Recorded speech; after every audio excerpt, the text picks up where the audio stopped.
just done something massive. It's ripped up its old colonial-era penal code and completely rewritten the rulebook. The new law is called the Bharatiya Nyaya Sanhita 2023, or BNS, and it's a huge deal, especially for the safety of women and children. So let's break down what this powerful new legal shield is all about. All right, so here's our game plan. We're going to tackle this in 5 key parts. First, we'll get the big picture on the new code. Then, we'll dive deep into how it redefines really serious sexual offenses. After that, we'll look at how it handles modern crimes like cyberstalking, then shift to crimes within marriage, and finally, we'll wrap up with the new protections for kids. So first up, let's just set the stage. Why are people calling this a landmark legal reform? What makes it so important? Well, for starters, the Bharatiya Nyaya Sanhita isn't just a few small edits. You have to understand, this is a top-to-bottom overhaul, really designed to drag the country's criminal laws kicking and screaming into the 21st century. So what is the BNS exactly? It's a brand new penal code that's replacing the old Indian Penal Code, which dated all the way back to the British colonial era. But here's the really crucial change. It takes all the offenses against women and children and puts them into their own dedicated chapter, Chapter 5. Now, that might sound like just reshuffling paper, but it's not. It's a symbolic and powerful statement that gives these specific crimes a whole new level of legal focus. And that new focus brings us straight to our second section, how the BNS gets tough on the most severe sexual crimes, changing the definitions and, just as importantly, the punishments. Okay, just look at these punishments. The BNS is not playing around. For a general rape conviction, the minimum is 10 years of rigorous imprisonment, which means hard labor. But check out the penalty for aggravated rape. That's when the crime is committed by someone in a position of power, for example. The maximum sentence isn't just life imprisonment anymore. It's imprisonment for the remainder of that person's natural life. That's a life sentence that truly means life, with no chance of getting out. And when it comes to gang rape, the penalties get even more severe. The absolute minimum sentence is a staggering 20 years. But if the victim is a minor, under 18, the law has zero tolerance. The punishment is either imprisonment for the rest of their natural life or the death penalty. But the BNS doesn't just increase the penalties for existing crimes. It actually introduces a brand new category of sexual offense, which is a really big deal. This new Section 69 is aimed squarely at a very specific and pretty insidious kind of exploitation.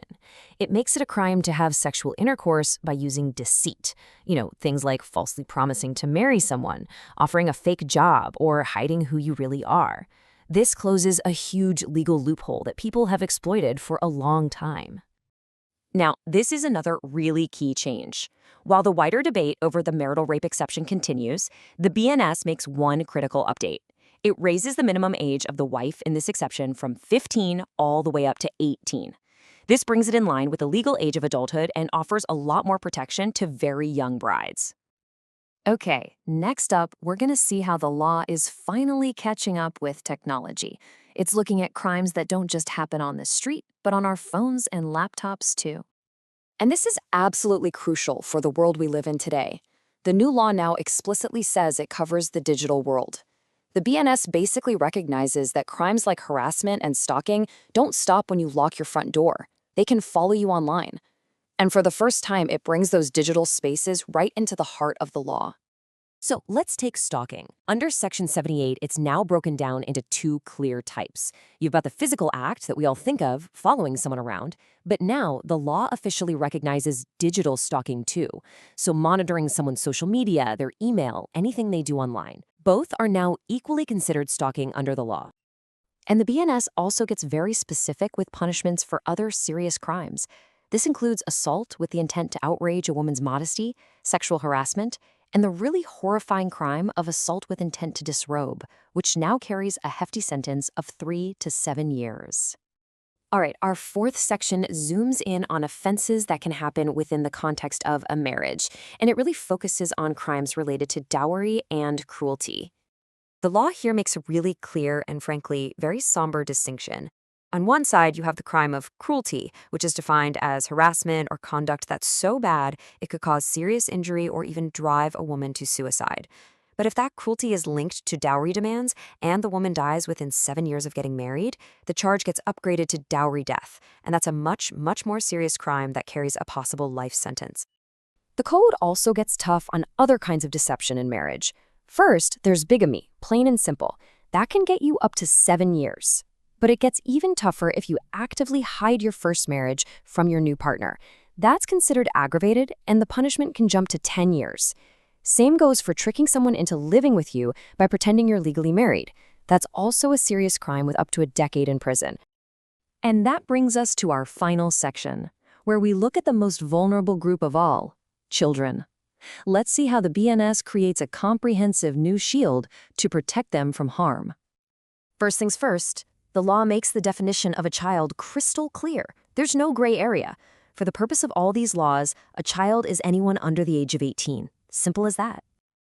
The BNS is very clear about the duty to care for children. If you're found guilty of intentionally abandoning a child who's under 12 years old, you could be facing up to 7 years in prison. The law also goes after adults who try to use kids for their own criminal activities. If you hire or force a child to commit a crime, that's a very serious offense. We're talking a minimum of 7 years behind bars, and it could go up to 10. Now, this is really interesting. When it comes to the absolute horror of child trafficking, the law attacks both sides of the crime. Selling a child can get you up to 10 years in prison, but look at this. The punishment for buying a child is actually stricter, going up to 14 years. This is a deliberate move to put more legal pressure on the people creating the demand for this awful trade. And it's so important to remember that the BNS doesn't exist in a bubble. It's designed to work hand in hand with other powerful laws, like the specialized POSO Act. Think of it like layers of armor. Together, they create a much stronger, overlapping shield to protect children. So what's the big takeaway here? India has put a powerful, modern, and much tougher legal framework down on paper. And that's a massive step. But a law is only as strong as the people who enforce it. The real test is yet to come, which leaves us with a huge and vital question. How will these words on a page actually change the reality of safety for women and children on the ground?